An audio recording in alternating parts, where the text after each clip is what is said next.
my stepson Kevin, whom I began living with after remarrying. Kevin had never accepted me as his mother from the beginning, causing me years of hardship. Divorce Dad and get out of this house. Kevin hurled these words at me mockingly as I stood there silently. When I heard Kevin's words, what I felt was not anger, but pity. He had finally crossed a line that should never be crossed. After all the hard work I went through, he managed to get a recommendation to a prestigious university. With his careless words, my husband's conniving son was going to lose everything. "All right," I responded quietly, and my husband David, who had been watching from the background, pushed a piece of paper into my hand with a gleeful smile. "This will make a great gift for Kevin's acceptance. Fill this out and submit it today." It was a divorce paper. I could feel my body trembling at David's words. As I looked down, shaking, David coldly told me to leave. And with that, the door was mercilessly closed in my face. The words, "You reap what you sow," crossed my mind. Now, I had no reason to show them any leniency. Shaking with anger, I contacted someone to set my long-prepared plan into motion. Soon, David and Kevin would plunge headlong into the abyss. My name is Emily, a 47-year-old part-time housewife.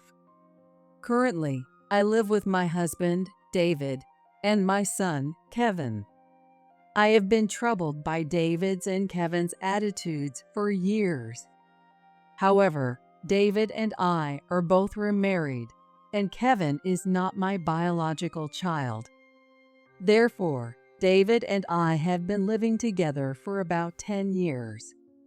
When I was 32, I lost my first husband in an accident. I had no children with my first husband, so I thought I would have to live the rest of my life alone, and I was overwhelmed by its length. 5 years later, when I was 37, my boss, who had been taking care of me, suggested a matchmaking meeting with my current husband, David.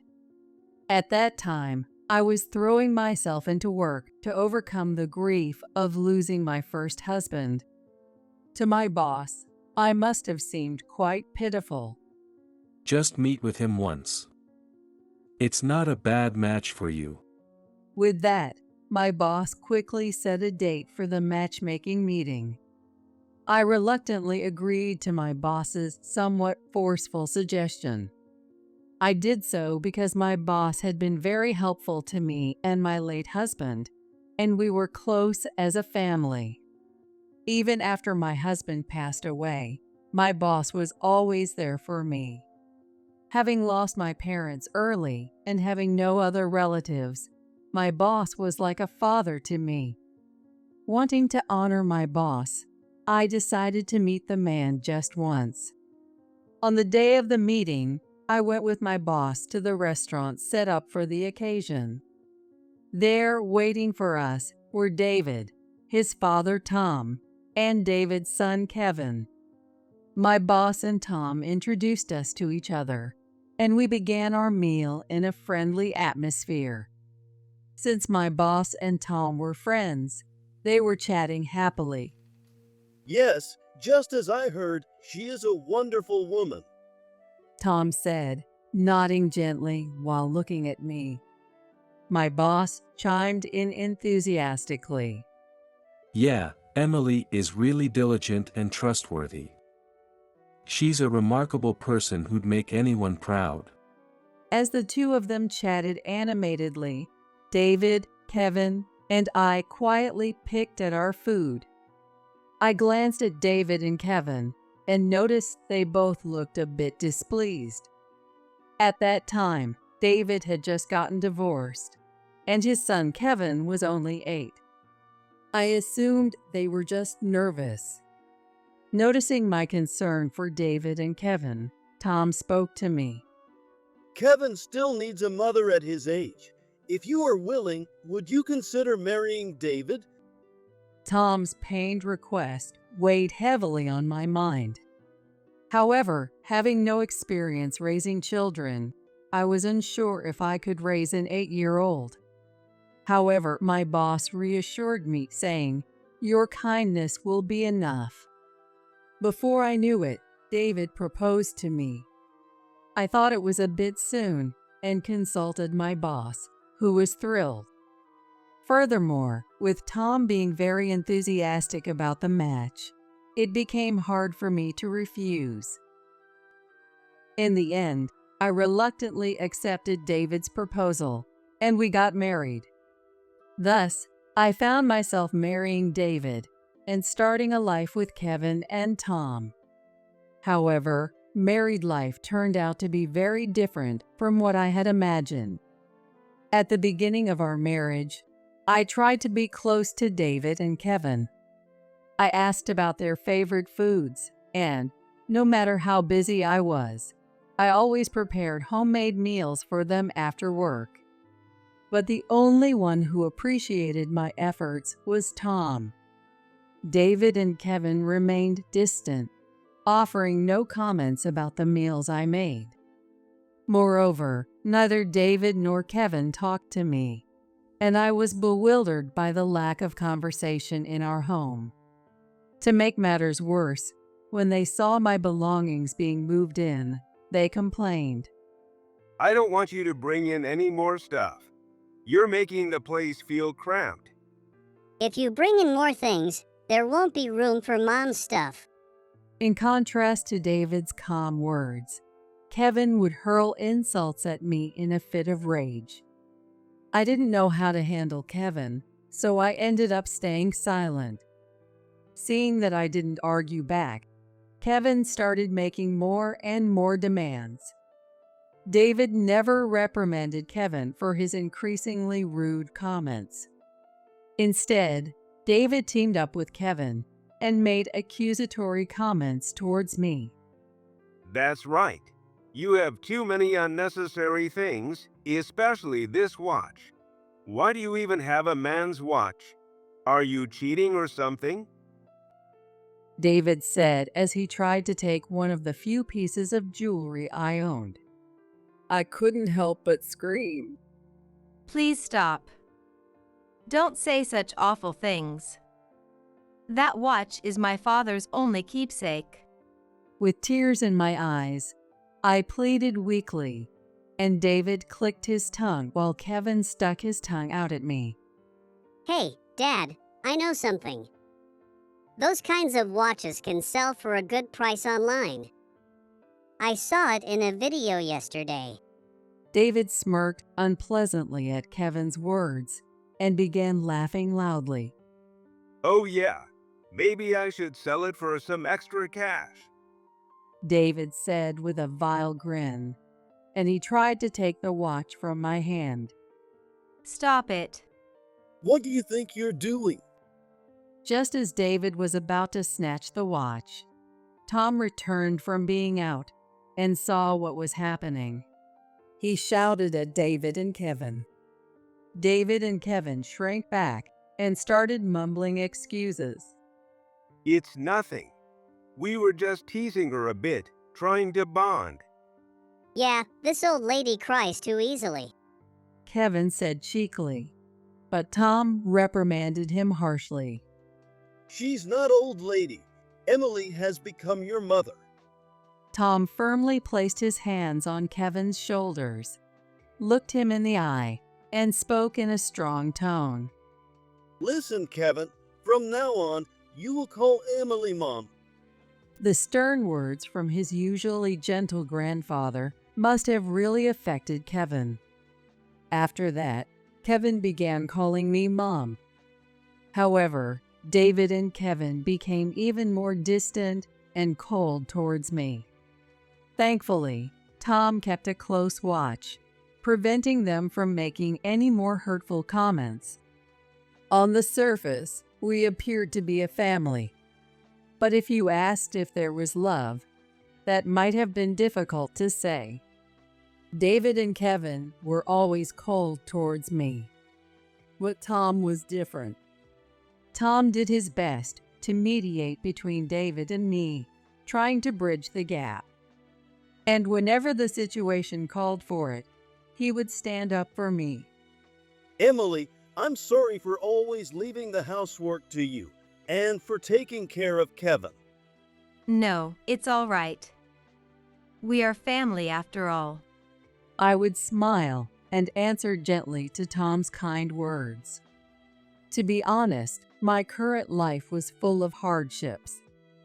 But there was a reason I couldn't change the situation. In truth, Tom had a chronic illness, and it seemed to have worsened since we first met. Tom started missing work more often, and I took care of him during breaks from my job. David showed little interest in his ailing father, leaving most of the caregiving to me. If I were to leave, who would take care of Tom? Thinking this, I couldn't bring myself to abandon Tom and divorce David. Sure, one might think I shouldn't care about Tom since he isn't my blood relative, but I just couldn't think that way. In fact, I lost my father when I was a senior in high school.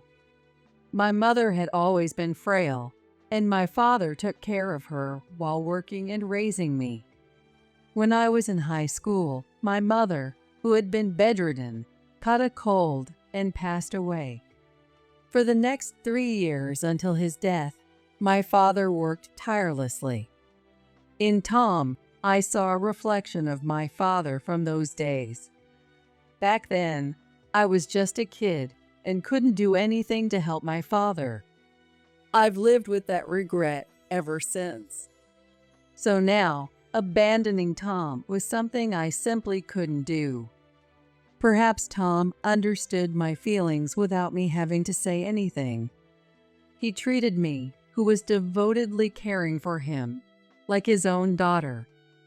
I'm really glad Emily married David. David is a hopeless son, but please continue to stay by his side and support him. That became Tom's constant refrain. I always listened with mixed emotions. Even after nearly 6 years of marriage, David and Kevin's attitudes remained cold. The rift between us would likely never be bridged. But for Tom's sake, I turned a blind eye to many things and continued my current life. As long as Tom was there, I could manage to keep going. That's what I thought, until it happened. 7 years into our marriage. It was spring, just as Kevin was entering high school. Tom's chronic illness rapidly worsened, and he passed away. I felt as if I had lost a father for the second time and was consumed with grief every day. As I tearfully mourned Tom, David and Kevin spoke to me coldly. You're not even related by blood, so stop crying so dramatically. Are you after his inheritance? You're so annoying. That's exactly the kind of thing a pathetic old lady like you would think. Their words were so cruel that I couldn't help but argue back. What? We've lived together as a family all this time. Tom treated me like his own daughter. To me, Tom was real family. David turned a cold gaze towards me. Real family? No way. Kevin laughed loudly. After laughing, Kevin sneered. I've never thought of you as my mother, not even once. You're mistaken. I only married you because my dad told me to. David coldly added that I had always been a burden to him. I had suspected their true feelings for a while, but hearing it directly from them tore my heart to pieces. With Tom gone, David and Kevin revealed their true selves and started treating me like a housekeeper. Despite both of us working, David stopped contributing financially and left all the housework to me. As a result, I had to manage the living expenses with my own earnings alone. Things got even worse. Kevin started criticizing my housekeeping and became physically violent. Kevin would throw things at me and hurl insults, saying things like, "The food is terrible, and I don't like the way you fold the laundry." Their treatment of me worsened with each passing day. As their behavior escalated, I began to fear for my safety. Of course, I had thought about divorce. I consulted with trusted people many times and questioned myself repeatedly. With Tom gone, there was no need for me to be tied to this house any longer. But I had made a promise to Tom. His constant refrain, "Please take care of David," bound me. I decided to endure a little longer to honor Tom's last wish. At least until Kevin graduated from high school, I wanted to fulfill my role as a mother. However, the broken relationships never mended. David eventually stopped coming home often, and when he did, he found reasons to be violent towards me. Kevin, influenced by David, started bringing bad friends home and causing trouble. While he was well behaved at school and in the neighborhood, at home he was verbally abusive and sometimes physically violent towards me. He gathered bad friends from who knows where and openly drank and smoked in front of me. I thought his behavior was too out of control and repeatedly tried to reprimand and advise him. "Please, don't do that. I'm saying this for your own good." Shut up. I told you not to act like my mother. With that, Kevin threw a half-empty can and a lit cigarette at me.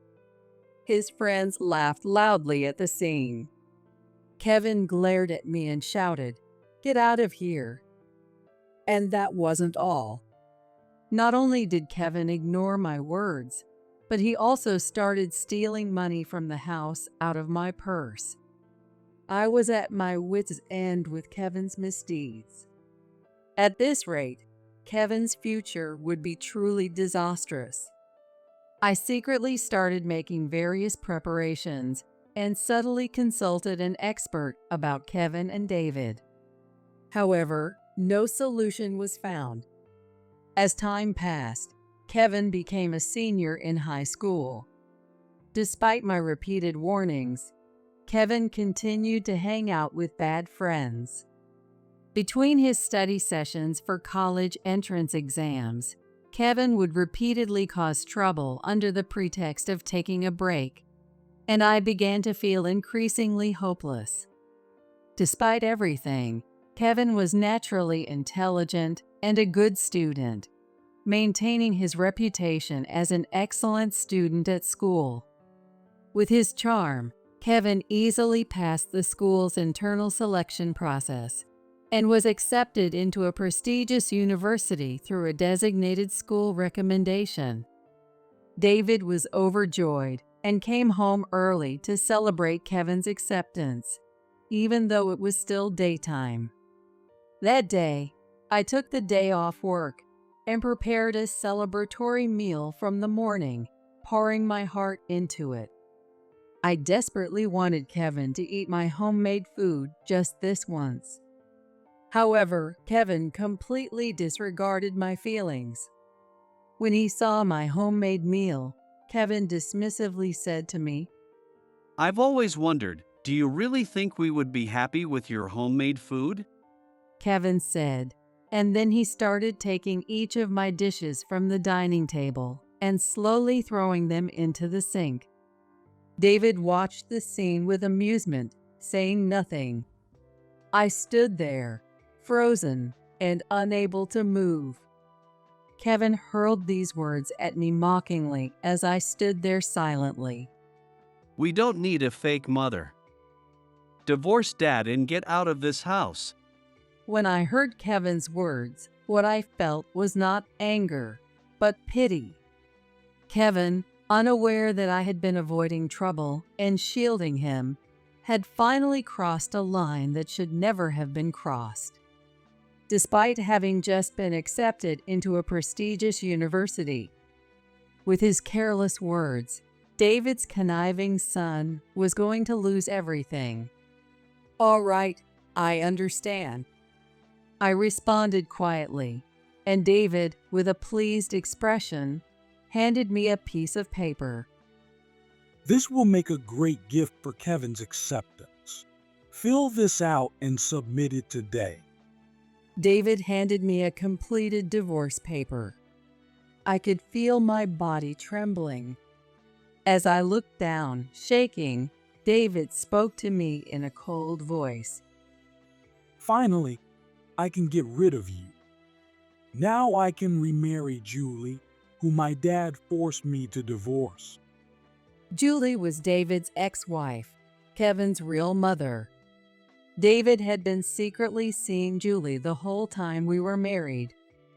Tom never got along with Julie and always said she couldn't be trusted. Apparently, she had caused a lot of trouble for David's late mother as well. Yes. Finally, we'll be free from this dreary old lady, Dad.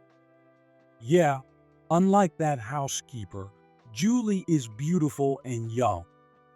David and Kevin laughed loudly. After their laughter, they grinned and pushed me out of the house. We'll throw your stuff outside later. Take it and go. The door was slammed shut in front of me without mercy. Now, I had no reason to show them any leniency. Shaking with anger, I contacted a person to set my long-prepared plan into motion. The person on the other end of the line was surprised to hear from me, but quickly took action. They adjusted their schedule and arranged to meet me in person the next day. And the next day. Due to the discovery of inappropriate behavior, your acceptance has been revoked. The person said this over the phone in front of me. What? I could hear Kevin's bewildered voice from the other end of the line. A few hours later, David and Kevin barged into the university president's office where I was, ignoring the security guards. David, furious, tried to grab me as soon as he saw me. I instinctively stepped back, but David, in a fit of rage, yelled and closed in on me. Hey, you. What are you doing here? Did you do this? Explain yourself. In fact, Kevin's acceptance was revoked due to his inappropriate behavior at home and elsewhere. It wasn't because I reported him, but rather due to videos posted on social media that had raised concerns. I don't use social media, so I didn't know the details, but apparently an anonymous tip had been sent to the university president with the video. The video was blurred, making it hard to identify faces, but the president recognized the room in the video, which led to identifying Kevin. The president was very surprised by this coincidence. I was also very surprised when I heard about it. This seems like a perfect example of what goes around comes around. Anyway, the president immediately decided to revoke Kevin's acceptance. David and Kevin, unable to accept this, barged in to confront him directly. They believed that I had ratted them out to the president. This woman is a compulsive liar. You have no idea how much I've suffered because of her. Shouting, David began to tell the president how wonderful Kevin was. And then he started to hurl insults at me. The president's temple twitched as he listened. Stop spouting nonsense. Finally, the president's patience snapped, and he reprimanded David. The president, Mark, was actually my late husband's brother. I had been secretly consulting Mark about Kevin all along. Mark had always treated me like a real sister, and after his brother, my first husband, passed away, he continued to care about me. I also trusted Mark and consulted him whenever I needed advice. Of course, I had told him everything about my remarriage to David and about Kevin. That's why Mark knew all about David and Kevin, as well as the layout and interior of the house we lived in. Mark was genuinely shocked when he saw the video of the accusation and recognized the house he knew. And at that moment, I had contacted him, so he made time to meet with me. I also reviewed the photos Emily took of Kevin's problematic behavior. It's clear who's lying. Saying this, Mark glared sharply at David and Kevin. Intimidated by Mark's authoritative presence and piercing gaze, David was left speechless. I added to the pressure by presenting a business card. Furthermore, I am demanding alimony and property division from you, David. From now on, all communications with me should go through this lawyer. My firm tone made the two fall silent. After glaring at me for a while, David suddenly made a bitter remark. Well, Kevin got into a prestigious university. He can get into another one even now.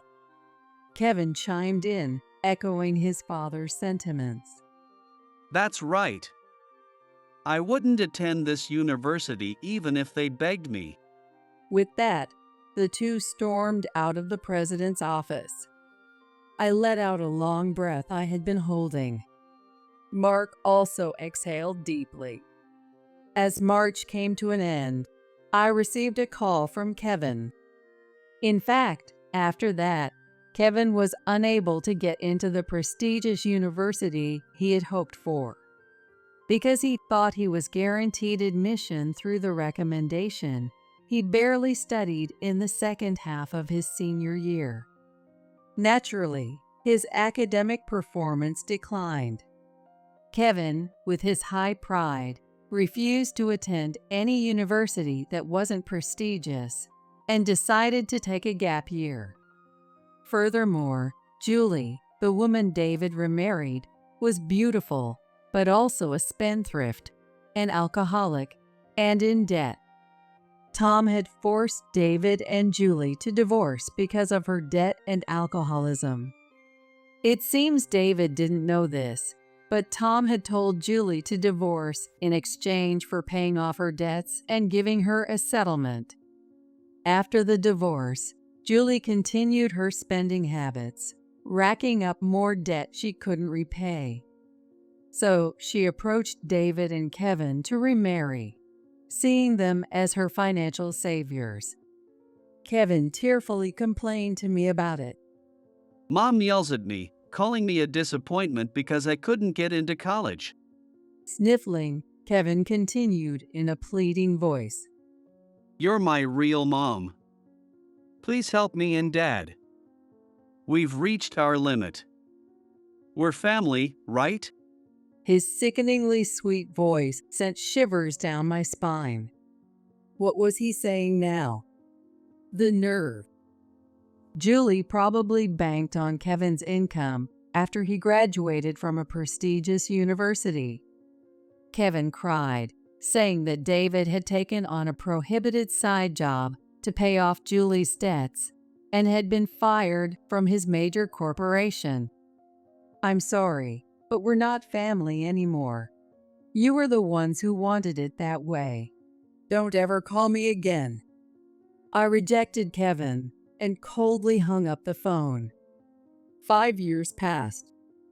I had thrown myself into my work, climbing the career ladder and achieving significant success. One day, I was shocked to hear news of a bomb threat against Mark's University. The perpetrator was Kevin, whose life had allegedly spiraled out of control because he couldn't get into college.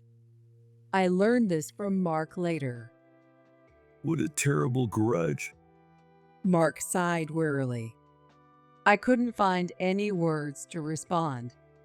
Later, I heard from my lawyer that Kevin had been arrested by the police and that David and Julie had disappeared, leaving behind their debts. Tom, in the end, I couldn't keep my promise to you. On a bright and sunny day, I visited Tom's grave. While offering a prayer at his grave, I apologized. Tom was a kind person. Surely he would forgive me. I believed that and silently gazed at the clear sky.